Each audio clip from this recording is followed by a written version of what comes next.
इस एपिसोड में सफरिंग पर 4 सेक्शंस हैं।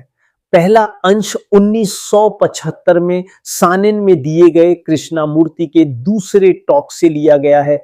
इसका शीर्षक है वास्ट ह्यूमन सफरिंग।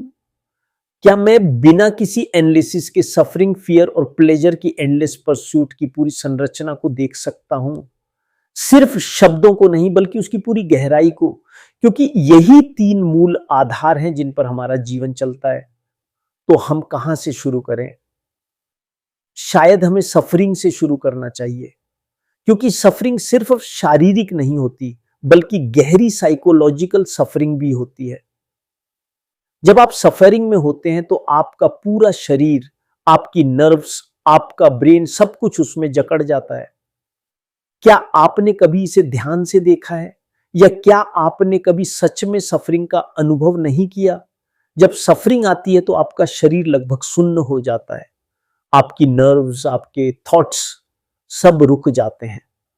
किसी प्रिय व्यक्ति को खो देने की सफरिंग, अत्यंत गहरी लोनलीनेस की सफरिंग, जब आप महसूस करते हैं कि आपको कोई प्रेम नहीं करता और आप प्रेम चाहते हैं, वह सफरिंग। जब आप देखते हैं कि कोई आपकी मदद नहीं कर सकता, कि आप पूरी तरह आइसोलेटेड हैं, आपका हर संबंध टूट चुका है, आप आंसर चाहते हैं लेकिन भीतर जानते हैं कि कोई आंसर नहीं है। आप कंफर्ट की तलाश में भाग सकते हैं, ड्रग्स, धर्म ग्रंथ, बाइबल, गीता, गुरु, लेकिन सफरिंग वहीं बनी रहती है।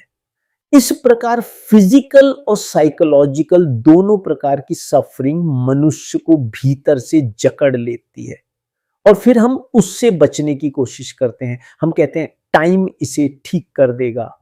हम मंदिर जाते हैं, चर्च जाते हैं, या अन्य तरह के एस्केप खोजते हैं। लेकिन जहां फियर है और जहां प्लेजर की परसूट है, वहां वो एक्स्ट्रॉर्डिनरी कॉन्सेंट्रेशन ऑफ एनर्जी नहीं होती। वह ऊर्जा केवल तब होती है जब ये गहरी सफरिंग होती है, और हम सभी इससे गुजरते हैं। जब सफरिंग आती है तो थॉट रुक जाता है। इसलिए क्रिश्चियनिटी ने सफरिंग को एक प्रकार का पैराडाइज बना दिया, और प्राचीन हिंदुओं ने सफरिंग को कर्मा से समझाया। उन्होंने कहा, तुम्हारे पिछले जन्म के कर्म, तुमने कुछ गलत किया था इसलिए अब भुगत रहे हो, और अगर अभी सावधान रहोगे तो अगला जन्म बेहतर होगा। एक बेहतर नेक्स्ट लाइफ का वादा। लेकिन उस मनुष्य का क्या जो लोनलीनेस से सफरिंग में है, जो डेस्परेशन में है, जिसे महसूस होता है कि कोई सिक्योरिटी नहीं है, जिसने सब कुछ खो दिया है, उसका माइंड लगभग पैरालाइज्ड हो जाता है। क्या आपने इसे देखा है? तब माइंड में कोई मूवमेंट नहीं रहती, कोई होप नहीं, कोई डिजायर नहीं। तब क्या होता है उस माइंड में जिसने सफरिंग को पूरी तरह देखा है? ये प्रश्न कौन उत्तर देगा? क्योंकि हम सब ने सफरिंग झेली है, और अक्सर हम उससे बिटर, सिनिकल या डिस्टॉर्टेड हो जाते हैं, या हम मोनेस्ट्री में भाग जाते हैं, जो सब एस्केप ही हैं, और इसलिए कंफ्यूजन बढ़ती है, और वह भी सफरिंग का ही हिस्सा है। Second extract, understanding suffering. पूरी दुनिया में सफरिंग है, सिर्फ गरीबी और फिजिकल सफरिंग ही नहीं, बल्कि गहरी साइकोलॉजिकल सफरिंग भी है। इसे समझने के लिए हमें उसे सीधे देखना होगा। क्या आप जानते हैं सफरिंग क्या है? एक है डिजीज का पेन, और दूसरा है लोनलीनेस, एम्प्टीनेस, जीवन की मीनिंगलेसनेस। यदि माइंड सफरिंग से मुक्त नहीं है तो हमारे सारे एक्शंस डिस्टॉर्टेड हो जाते हैं। इसलिए यह जानना अत्यंत महत्वपूर्ण है। क्या माइंड पूरी तरह सफरिंग से मुक्त हो सकता है?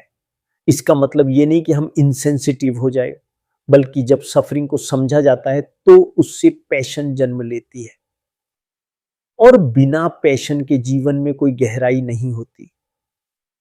इसलिए हमें यह स्वयं खोजना होगा। क्या माइंड पूरी तरह सफरिंग से मुक्त हो सकता है? Third extract, insight into suffering. सिर्फ व्यक्तिगत सफरिंग नहीं है, पूरी मानवता सफरिंग में है। गरीबी, युद्ध, तानाशाही, कंसंट्रेशन कैंप्स, टॉर्चर, डिस्ट्रक्शन, और हम इसे देखते हैं फिर भी स्वीकार कर लेते हैं। हम कहते हैं लव सफरिंग का हिस्सा है, लेकिन क्या सच में ऐसा है? क्या सफरिंग से पूरी तरह मुक्त होना संभव है? क्योंकि जहां सफरिंग है वहां लव नहीं हो सकता। जब आप कहते हैं मैं तुमसे प्रेम करता हूं और उसी समय जेलसी, एंगर, हेट्रेड महसूस करते हैं, तो वह लव नहीं है। Fourth extract, observing suffering. जब आप सफरिंग में होते हैं तो उसका अर्थ क्या है? हम हमेशा पूछते हैं मैं क्यों सफरिंग में हूं, लेकिन क्या यह प्रश्न सफरिंग से भागने का तरीका नहीं है? क्योंकि हम चाहते हैं कि सफरिंग डाइल्यूट हो जाए, समझा दी जाए या समाप्त हो जाए, लेकिन इससे अंडरस्टैंडिंग नहीं आती। यदि मैं सफरिंग से भागूं नहीं, उसे कंडेम या जस्टिफाई न करूं, तब मैं उसकी पूरी मूवमेंट को देख सकता हूं। और तब मैं देखता हूं मैं सफरिंग इसलिए कर रहा हूं क्योंकि मैंने मी को केंद्र बना लिया है। मैंने अपनी उम्मीदें, अपनी इच्छाएं किसी व्यक्ति पर रख दी, और जब वह व्यक्ति चला जाता है तो डिस्टरबेंस पैदा होता है और मैं उसे सफरिंग कहता हूं। लेकिन यदि मैं गहराई से देखूं तो मैं समझता हूं कि आई एम द सफरिंग। मैं सफरिंग से अलग नहीं हूं, मैं ही सफरिंग हूं। जब ये गहराई से देखा जाता है तो एक फंडामेंटल ट्रांसफॉर्मेशन होती है। तब कोई सेंटर नहीं रहता जो सफरिंग करे, और तब सौरो समाप्त हो जाता है। तब एक पूर्ण अटेंशन होती है, और जहां पूर्ण अटेंशन है वहां फियर नहीं होता, और जहां फियर नहीं है वहां सौरो भी नहीं है। If you want, I can also next turn this into a clean YouTube script, Krishnamurti style narration. Add pauses for voiceover. Create title, SEO description and tags for your Krishnamurti Hindi channel.